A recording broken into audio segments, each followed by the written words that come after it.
More WWE releases have been confirmed, and Tony Khan reveals his interest in this top free agent. But first, news broke last night that Lanny Poffo has passed away at the age of 68, with his friend Hacksaw Jim Duggan taken to Twitter to break the news. And he would say, "With a very, very heavy heart, I have been asked to let everyone know about the passing of our friend and colleague Lanny Poffo, the genius. R.I.P. Lanny." Starting his career in 1974, Poffo was a regular in WWE and WCW in the late 80s and 90s, going on to battle many of the top stars from both companies. He is also the brother of WWE Hall of Famer Randy Savage, real name Randall Poffo, who he would induct into the Hall himself in 2015. Lanny would even go on to compete into his later years, with his last match taking place in January 2020. We send our condolences out to the family and friends of the genius. Next up, a major record has been broken in All Elite Wrestling, this after Jade Cargill overtook the longest title reign in company history. The current AEW TBS champion has now surpassed Hikaru Shida's AEW Women's World Championship run, which lasted 372 days, when she defeated Red Velvet this past Wednesday with the belt on the line. The milestone means that Jade's reign is now longer than any other title reign with any other title in the 4 years that the company has been active. And before we continue the video, be sure to check out the Wrestle Planet Gaming channel, which I'm starting to upload more content to as we head towards WWE 2K23 and AEW Fight Forever. If you fancy doing me a favor, make sure you go and subscribe and help me get to 1,000 subs, which will help towards getting the channel monetized, which is obviously pretty useful going forward.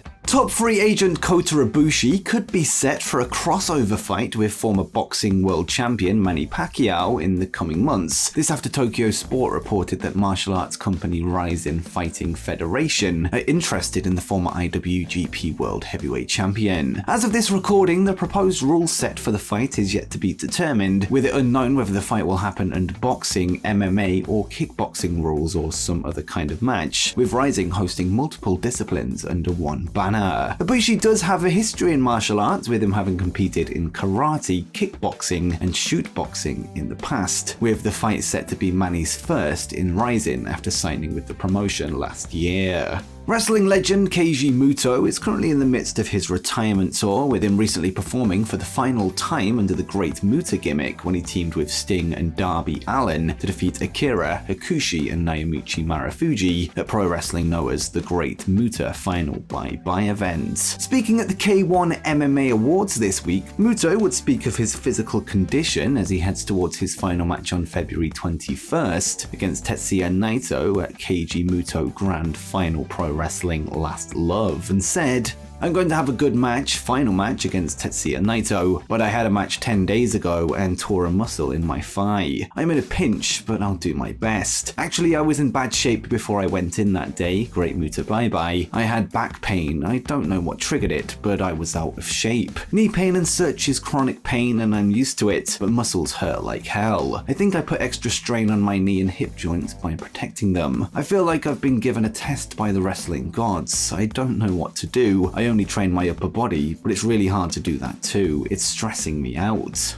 NXT booker and WWE Hall of Famer Shawn Michaels would speak on the NXT Vengeance Day media call this week, where he would discuss the recent WWE release of Mandy Rose, who was made to drop her NXT Women's Championship after the company caught wind of the adult-themed content she was posting on her FanTime page. Michaels would reveal the complexities of the situation and how the booking plans were changed, whilst clearing up a misconception that he was the one that fired her, and Shawn would say, "Obviously not the ideal situation. I will say, if I'm allowed to say it for the record, I didn't fire her. I can't fire anybody. Only correct thing about that is that I handle creative. It was unfortunate. I think Mandy was fantastic for us. I absolutely enjoyed working with her. She was a phenomenal champion. We would have loved things to have gone different and been able to build our story with Roxanne Perez, but I was put in a position to where I had to make a call creatively, and so we did that. It's one of the things that I've learnt doing this job. Nothing comes before the brand. We have to put those things forward, and that's what we did. Roxanne was certainly where we were going regardless. We just went a few weeks earlier than we expected to. The great thing is, now we're right back on course, and I will say, honestly, I think the world of Mandy Rose. She was nothing but phenomenal for us. We'll miss her, but we're thrilled about Roxanne Perez being the NXT Women's Champion and taking us into the future."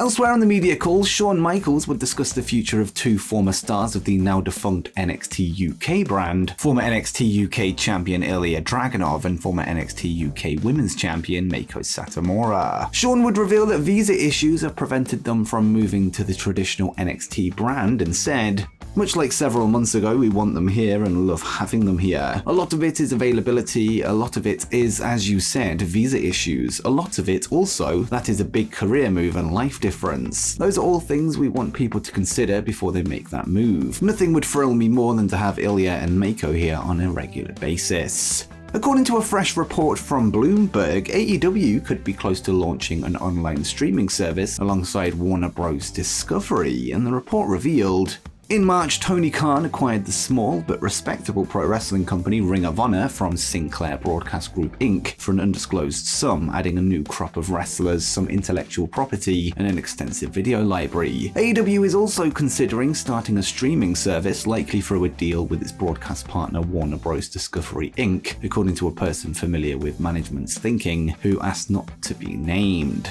Whilst AEW do technically already have a streaming service integrated into Fight, where you can watch the entire library of Rampage and Dynamite, this is only available in select countries, with Warner no doubt able to provide a larger platform were they to replicate this in the United States market. There has been speculation that AEW could head to HBO Max, which could be something we see in the future. It's also interesting to see if Ring of Honor content will be included on an AEW platform given the recent relaunch of Honor Club, or if they will remain two separate entities.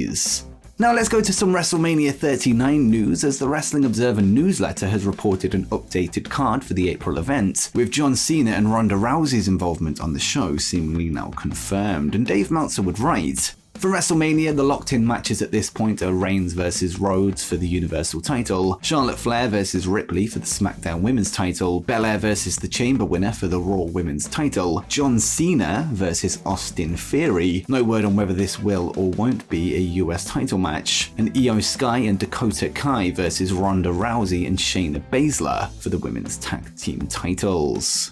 Elsewhere in the Observer, more WWE releases were revealed, something that has once again begun to reoccur after the return of Vince McMahon as chairman of the board to oversee a sale of the company, and Meltzer would note, "There have been a lot more cuts on the corporate side in the past few weeks in different departments since the return of Vince McMahon. The belief is that these cuts are being made to lower the costs to get the company ready for a sale. Matthew Drew, who was the senior vice president of International, was the biggest name let go. He came from DAZN in June 2021, which means he was a Nick Khan hire, since Khan hired a number of people from DAZN in 2021. His job included managing global media partners, devising international strategy for overseas live events, digital consumer products, and new revenue opportunities." AEW President Tony Khan would speak on Busted Open Radio this week ahead of Wednesday's episode of AEW Dynamite, where he was asked about the possibility of signing former IWGP World Heavyweight Champion Kota Ibushi, and Khan would say,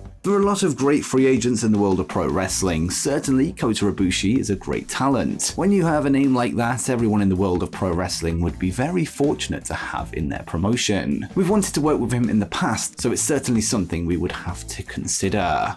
Kota Ibushi would main event the All In pay-per-view, which was the precursor to All Elite Wrestling, when he teamed with the Young Bucks to take on Rey Fenix, Bandido, and Rey Mysterio, so the history in the promotion is there. He also has a long history with AEW EVP Kenny Omega, with the two performing under the tag team moniker of the Golden Lovers for a number of years in Japan. And before you go, make sure you check out my prediction for every superstar removed from WWE 2K23.